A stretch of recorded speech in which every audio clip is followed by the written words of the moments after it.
Depression is tragically part of the human experience, and you already know people suffer from lack of success.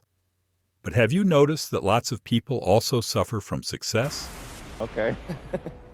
All right. This next tweet is from... They say the stars shine brightest when the night's at its darkest, which is a fancy way of saying that the universe loves to mess with you right before giving you a break. Depression's running rampant these days, and it's dragging a lot of folks down to the point of considering the ultimate exit strategy.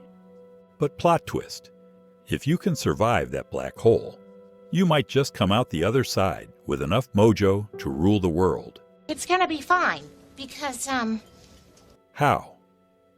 I'll explain, but first, we need to dive into the lives of 4 successful people who danced with the darkness. Amy Winehouse, Dr. Clarence Hemingway, Cleopatra, and Buckminster Fuller.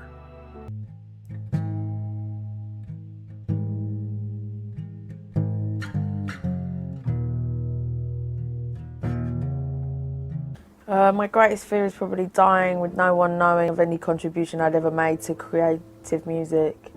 If I died tomorrow, touch wood, I would still feel fulfilled in a way. Amy Winehouse jumped into the music scene in 2002, and by 2006 she dropped Back to Black, a mega hit album. Fast forward to the 50th Grammy Awards in 2008, and bam, 5 awards in one night. She ties the record for most wins by a female artist and becomes the first British woman to snag 5 Grammys. Total rock star status, right? But here's the kicker. Success comes with a side of chaos.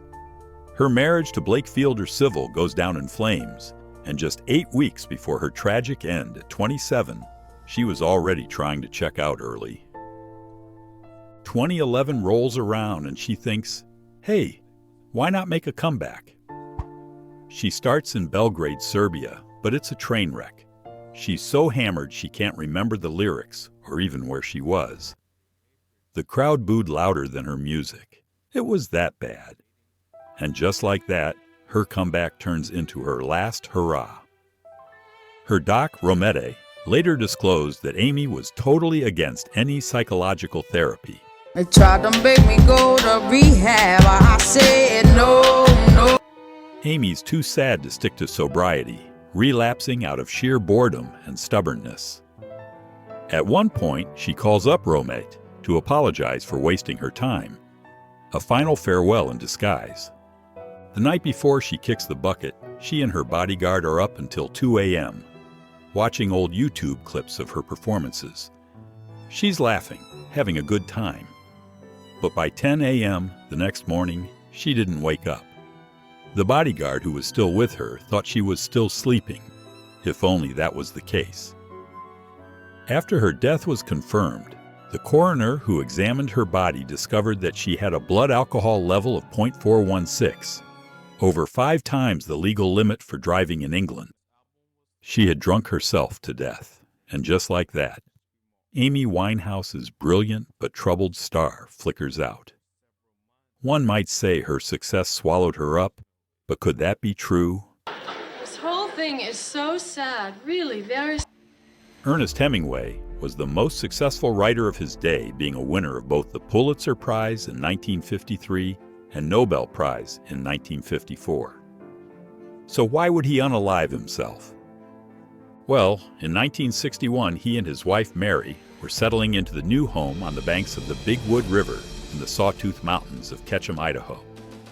All of Hemingway's family was expected to visit at the end of the month to celebrate his 62nd birthday on July 21st. But on a Sunday morning on July 2nd, the famed writer awoke early on what some would call the wrong side of the bed.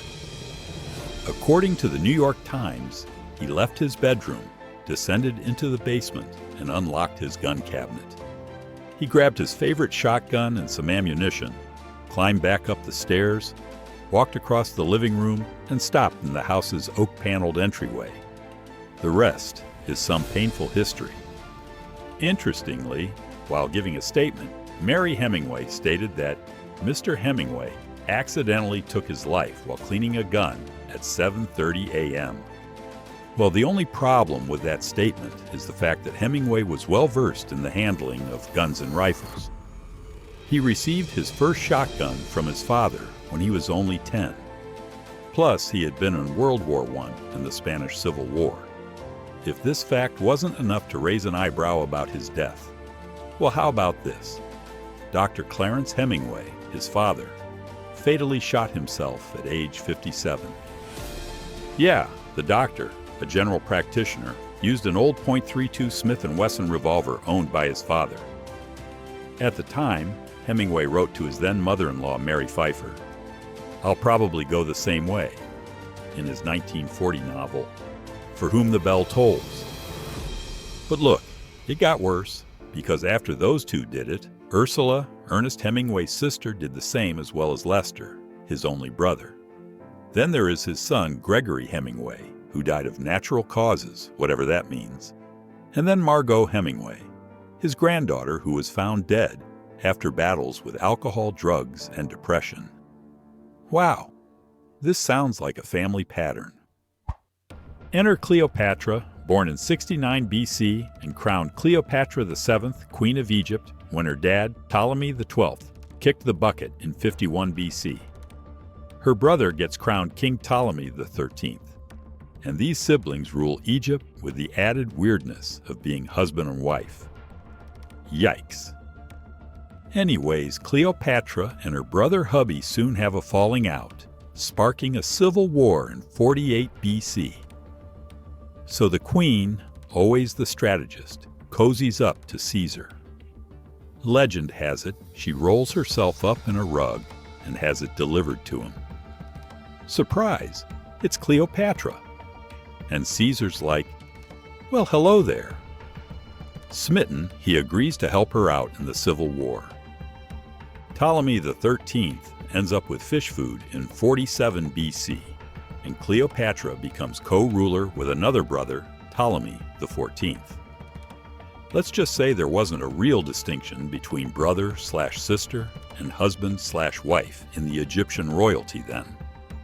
So Cleopatra and Caesar have a son, but when Caesar gets the old knife-to-the-back treatment in 44 BC, she heads back to Egypt.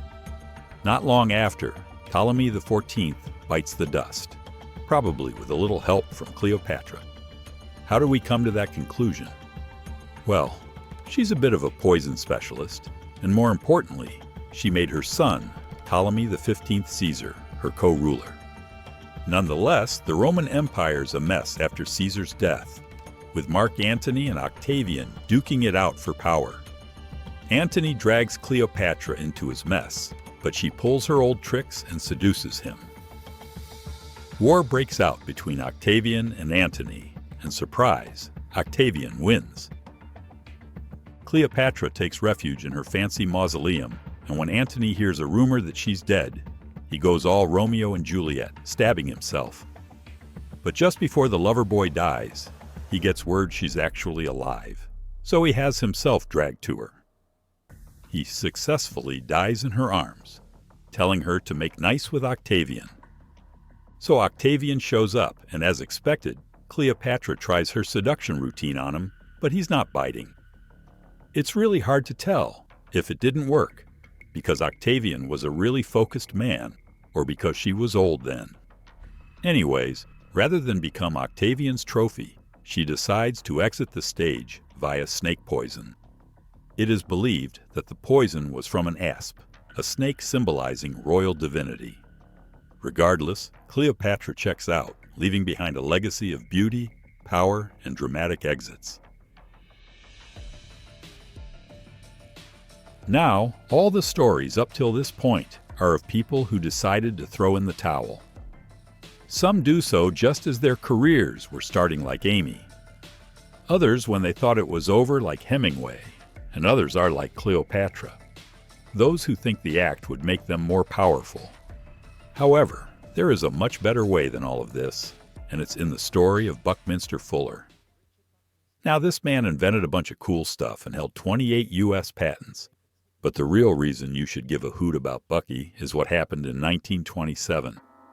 Picture this. Bucky's 32, got a newborn daughter, a wife depending on him, and he's so broke he couldn't buy a clue. Feeling like a total failure, he decides the best way to help his family is by taking a swan dive off a cliff over Lake Michigan. He was actually being strategic. The idea was to let his wife cash in on his life insurance. But just as he's about to go through with it, he has an epiphany. Instead of going splat, Bucky thinks, wait a minute. If I off myself, all the screw-ups and lessons I've learned are a waste. But if I stick around, even if there's a 1 in a million chance my experiences might help someone else, or heck, maybe the whole universe, then my life isn't mine to toss away. And that was it. Fuller steps back from the edge and decides to turn his life into one big crazy experiment. He figures if he contributes something valuable to the world, the universe will somehow keep him afloat on this giant spaceship we call Earth. And guess what? He nailed it. Bucky and his family not only survived, they thrived. The man ends up in over 100,000 articles, books, and broadcasts without ever hiring a PR guy. He circled the globe 47 times in his last 20 years, talked to 30,000 students, and published 24 books. He even threw $20 million into developing all sorts of wild prototypes, from domes to cars to prefab bathrooms. His annual earnings hit $250,000, but he never pocketed the dough. He blew it all on research, always flirting with bankruptcy, but never quite getting there. His life turned out to be a miracle. So what's the idea? Buckminster Fuller turned his life into a grand experiment to prove his beliefs. He figures if he dedicates himself to solving humanity's problems, he won't need to earn a living in the usual grind. He can just do his thing and trust God/the universe to have his back. And you know what? It worked.